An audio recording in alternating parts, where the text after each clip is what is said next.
Houston Astros fans, people of all ages. I don't know what So we're doing, what we're not doing. I The, don't, let me ask you this before yeah, we try to figure it out.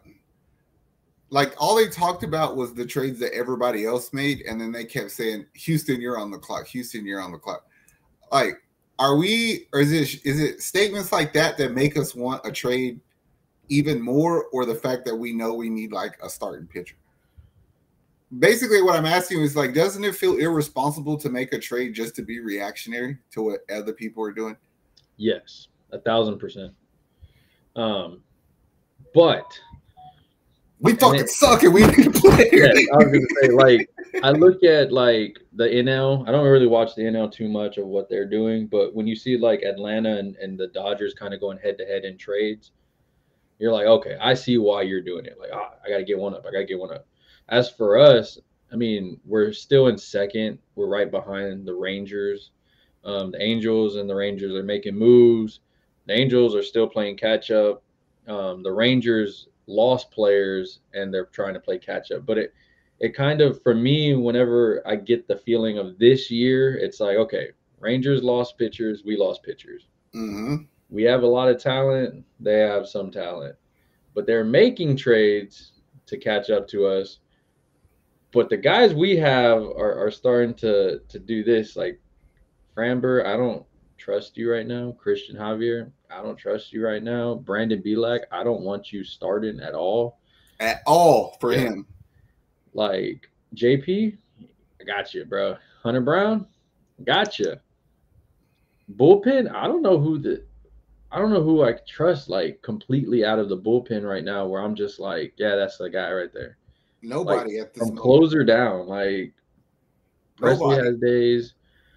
Like there's a lot of guys. I mean, the other day Montero couldn't even end the damn game. And They, the they game before that though, he had 5 outs real easy. So it's like, I get it, you guys are tired, but it's like you said, it's like, how do you fix that? Do you just get more players and trade? I think for sure helping your bullpen will help a ton because Mm-hmm. all of them look taxed. All of them, you don't know who's good and bad right now, and but I do feel also getting at least a starter, one starter to put in between Framber and Javier somewhere right there. That would be ideal right there. Because But then you move Belak back. right, which in theory would help the bullpen because there's Yeah. a bullpen player. Uh Blanco's already in Sugarland. Let me ask you this. This Yeah. is just something that I felt the other day when Fromber was pitching because he pitched like 3 really good innings against um uh the Rangers and then he kind of shit the bed. Did it feel like, to me it felt like he gave up? Yes. So if you gave up, then I can't look at you as my ace. But Yeah. my question to you is, did he give up or does Fromber have like anger management issues? You know who he reminds me of? Playoff Josh Allen. Yes, where he gets in his feelings and he starts. I was thinking that the other day. It's like you kind of just eliminated the game plan and did you. Yeah. He's like, I got this. Oh, I don't got this. All right, well, y'all can handle You're James Harden. Quit taking it to the rim. I'm shooting 27 3-pointers. it. Well, that's my thing. Is like, because like we had did a video before and somebody's like, ain't nobody coming in and taking Fromber's place. Well, guess what? If we do get Justin Verlander, he's taking Fromber's place, whether you like it or not. Yeah. So that's why I want to get the best possible pitcher that we can. And the reason that I asked about being reactionary is because like I see all these trades being made and I really be like, so I didn't want that fool anyway. But it seems like the players we did want, like the Bellinger and the Stroman, they're like, and the Cease, they're like, nah, we're good. We're not trading them. So then we're stuck with our thumb in our butt. Like, what we do? You know what I mean? Yeah. And I think that's what hurts too, because you went for the top, of course, what you're gonna do. And it's weird. Like the White Sox traded pretty much everybody except for Cease. Mm-hmm. And I don't know if that's because they're trying to keep the price up here and we want to lower it down here. And now it's like, okay, what are we going to do? I told you I thought there was going to be some persuasion involved in that Dylan Cease trade, because if you think about it from the White Sox perspective, their division is about as bad as you can ever be. So I think they realize that they have talent and they're not that far from being the king of that division. So I mean, I would be really hesitant to trade my ace also. Yeah, because it's hard to find an ace. I mean, you can ask a lot of teams. Then you look at, I mean, the other team in Chicago, Bellinger, Stroman. You would think that, yeah, you may make the playoffs, but if they're going to leave, you lose them for nothing to what? Sell some extra tickets in October? Like, that's, I guess. And so it kind of makes it like you're playing blackjack and I poker. really feel like that there's a 50% chance that's a smokescreen, like we talked about. Yeah. To stretch their amount or stretch their negotiations out as long as possible. You know what I mean? So I'm still a little bit hopeful for Stroman. Yeah. And then you look at Verlander, and the money for the year is not the problem. It's the next year and the following year, and if he plays a certain amount of innings, he gets a paid bonus of this. And knowing that much money is coming onto your books when you have to pay multiple players that are key, Kyle Tucker, Jose Bregman, Framber, I don't want that on my books at all. And so then you get into, I mean, you get into other pitchers, and there's a few in what I believe in St. Louis. They have a few. Yeah, you got the Flaherty guy from St. Louis who might be helpful to us, but I really think that we could still take a shot at Detroit. I mean, Eduardo Rodriguez, Michael Lorenzen, like those. I mean, Eduardo Rodriguez is really like shopping at the top, and I think he would help us a lot, barring the fact his finger's not hurt. But even Lorenzen would help because he's still an upgrade from Bielek. And I'm not trying to shit on Bielek, but I don't like when you pitch at all because it don't look good. Yeah. And then if you get Urquidy back, right, what is your rotation, I guess, looking like? Is that a reason why they're not really worried too much about starting pitching, I'm guessing? Because it's kind of like you're bringing in a pitcher anyway. Mm-hmm. But it's like, but I still feel like the number one thing that you like, a six-man rotation will rest up your bullpen for a playoff run. Like that's how you're going to help the bullpen going into the playoffs, is a six-man rotation. So even if Urquidy comes back and he's serviceable, then you need another starter regardless. Because I still, Fromber, Christian, Hunter Brown, JP France, Urquidy, and then one more. And it'd make me feel a shit ton better if that one more was in the front of the line. So Brady, be like your backup. Come on, bro. No. Hey, I'm not gonna lie, bro. When you asked me about Paxton earlier, my response to you being a smartass at the time was like, I'd like it a whole lot better if we got Verdugo, because I know you're a Verdugo guy. Yeah. But that trade in itself, like, would help us. Yeah. Because you get that bat you're looking for, that left fielder you're looking for, you get the pitcher you're looking for. Verdugo got playoff experience because he beat the shit out of us. So, like, I don't hate that. No, I mean, and that's not one of those. We don't need the major flashy trade also. Like a Paxton with Verdugo, that is two quality players in positions that we need. And you probably aren't giving up your farm system like Dana doesn't want to do. And then another thing of you looking at it, that gives you options now to go get you your one or two relievers that are out there in multiple teams of St. Louis, Colorado, all these teams that are now selling. Right. And it makes more sense because we already said if you go with Dylan Cease, that's the only trade you're getting. You're getting him and you're probably done for the rest of it, which I mean he's a quality starter for sure. But being realistic, I mean, if you have to drop down to Rodriguez in Detroit, Paxton in Boston, I mean, I'm cool with that. I need bodies. Well, that's the thing, is they are bodies, but they're not just bodies. You know what I'm saying? They're like, they're there to fit, and they're there to do a specific thing. And it gives me the same feeling to have Verdugo on our team like Christian Vasquez last year. It's like, I trust you. Yeah. Like, even if you play or don't, I feel good there. I also would not be surprised if the Astros go get them a third baseman from somewhere. Because if something were to happen to Bregman, there's not one other person on this team I confidently feel could play third base other than Pena. Yeah, that's a. And you know what I'm saying? He got hurt in the World Series. Luckily, it was over. So, I mean, that's something to think about for sure on what you're trying to do. I mean, I'm trying to think.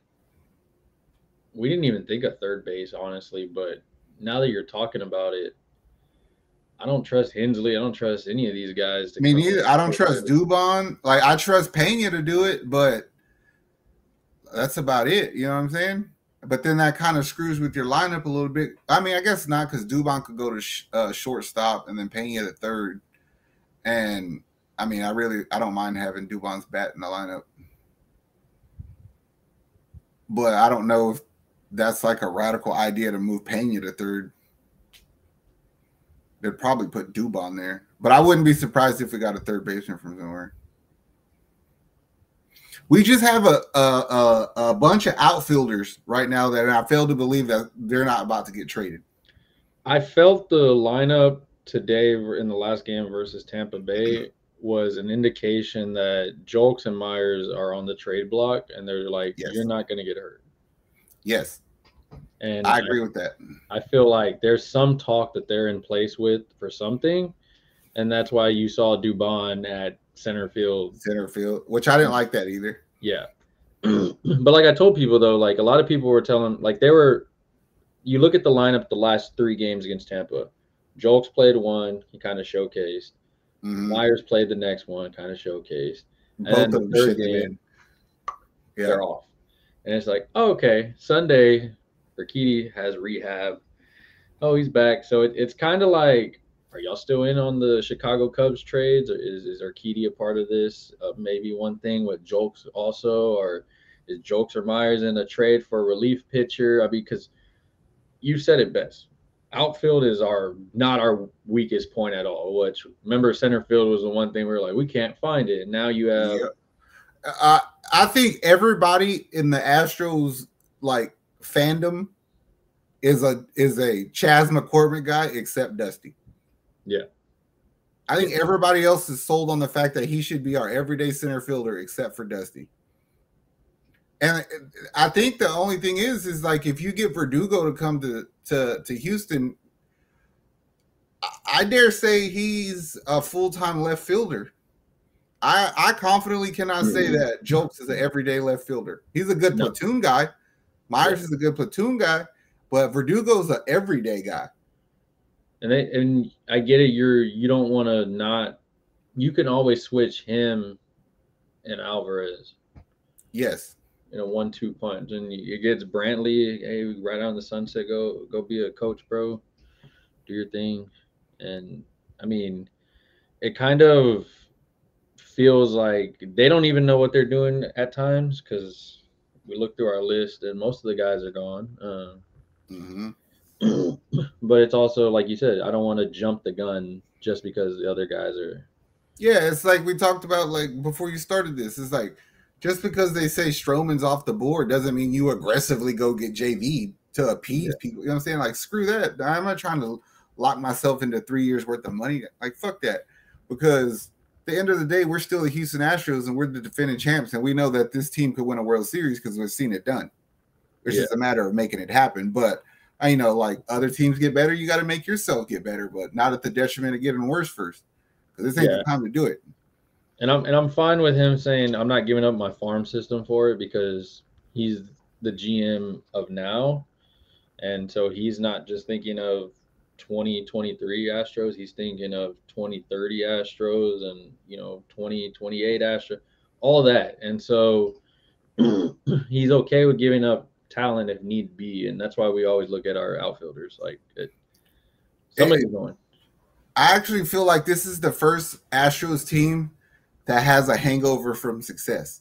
Like throughout this whole run, we've done good forever, but like we always were ready to play the next year. This year we seem like we're all tired. They're like there's more inconsistent than normal. Dead arms all over the fucking team. You said it like 50 times to me. It's like, even if we get a player just for the jolt of energy, it's fine. Yeah. I mean, I thought the relief pitcher was going to help, but it was like taking a sip of an energy drink and then you just forget. Yeah, it's just like licking the battery. You know what I'm saying? The diesel. That's all that was. I'm trying to stick a fork in the outlet. Yeah, I mean, there's a lot of options out there. I mean, y'all can let us know which one you agree with. There's multiple relief pitchers and bullpen pitchers out there that they can go after. There's about 10 of them right now between Colorado, St. Louis, White Sox, and all the other sellers. I guarantee you it's 8:21 p.m. on Sunday, the 30th of July. Within 48 hours, there will be a pitcher on the Houston Astros from the Detroit Tigers. I have a feeling of that. I feel Jolks or Myers getting traded tomorrow. I think you're right. That's why they weren't in Dubon hasn't started in center field since I think like sometime last year. Yeah, he only started in center for Verlander. Yeah, and so that was it. And so I'm thinking that one or two or somebody is on the trade block, and we'll figure that out when it happens. Make sure y'all follow us on our Facebook at the SOG Network. Got you covering all Houston stuff. Make sure you like, subscribe right here. We got you covered. All Bayou City Boys content is Astros, Rockets, Texans, and anything else Houston. Who do you want? Are you happy with Dana so far? Are you not happy? Are you worried about the South Oklahoma Rangers? Let us know. We are out of here. How much I'm working for this? I swear my dreams are too important.